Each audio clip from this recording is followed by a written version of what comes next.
Let me read the opening stanza. Really, what keeps us apart at the end of years is unshared childhood. You cannot, for instance, meet my father. He is some years dead. Neither can I meet yours. He has lately lost his temper and mellowed.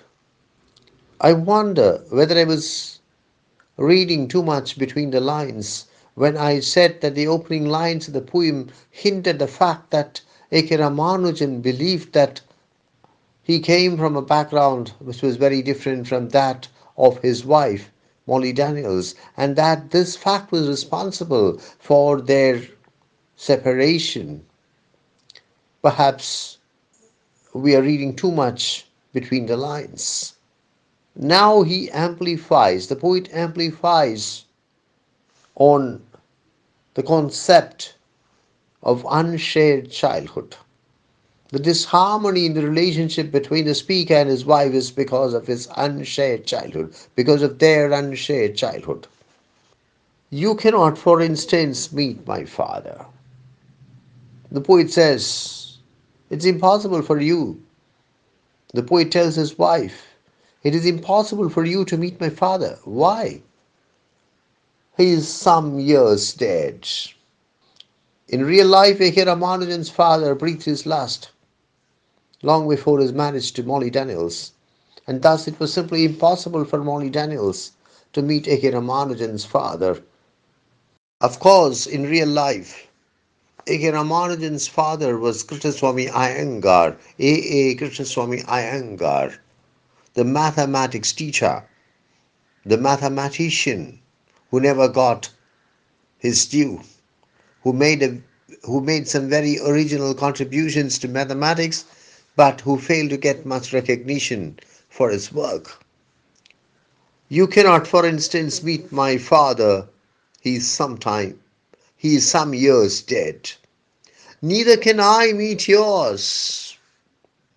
The speaker says that it is impossible for his wife to meet his father. It is also impossible for the poet himself to meet his wife's father. Why? He has lately lost his temper and mellowed.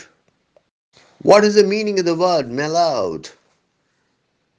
Mellowed means to become more gentle, to become more soft as a result of age, as a result of experience, to become less tough as a result of age. Neither can I meet yours. He has recently, lost his temper and mellowed. The poet says that his wife's father had a very bad temper. He would become very angry quickly. He was a volatile personality. He would become angry, he would become agitated quickly. But now he has mellowed. He has become more gentle, more soft, more reasonable, more mature as a result of age. Hence, please listen to me carefully. Hence, the poet cannot meet his wife's father. Though his wife's father is very much alive, the fact that he no longer has the temper that was the hallmark of his character shows that he is now a different person. So the speaker cannot meet the father of his wife as he had been at the time of their marriage.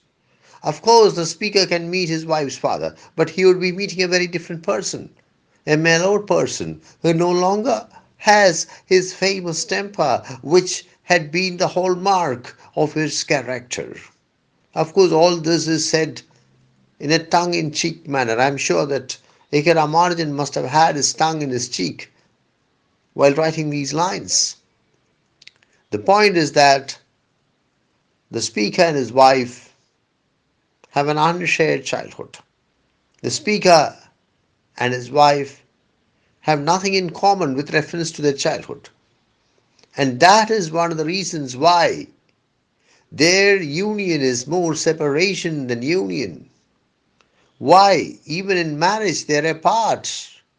Why there is so much friction and so much disharmony, so much disharmony in their relationship. I would like to bring the present poem into conjunction with another early poem of A.K. Ramanujan, Still Another View of Grace. Still Another View of Grace. Love Poem for a Wife 1 is from A.K. Ramanujan's second book of poems, Relations, 1971. Still Another View of Grace is from A.K. Ramanujan's first book of poems, The Striders, 1966. The Striders. In the poem, Still Another View of Grace, A.K. Ramanujan tells us how he chose his woman, how even though he had been bred Brahmin among singers of shivering hymns, I quote, I quote, bred Brahmin among singers of shivering hymns, unquote, he decided to choose the woman he chose. He decided to choose the woman he chose. And he says, commandments crumbled in my father's past. Commandments crumbled in my father's past. I think I'm quite right when I claim that A.K. Ramanujan decided to marry Molly Daniels because he felt that by doing so he would be true to himself more than for any other reason. It would not be very accurate to claim that he was head over heels in love with Molly Daniels. Perhaps he was in love with her, no doubt about it. But he probably thought that by accepting Molly Daniels as his wife, he was in his personal life challenging the norms, the values, the ideas cherished by the Brahmin community into which he had been born. In Still Another View of Grace, the poet says, commandments crumbled in my father's past. Her tumbled hair, suddenly known as silk in my angry hand, I shook a little and took her behind the laws of my land. This is the last line of the poem Still Another View of Grace. And took her behind the laws of my land.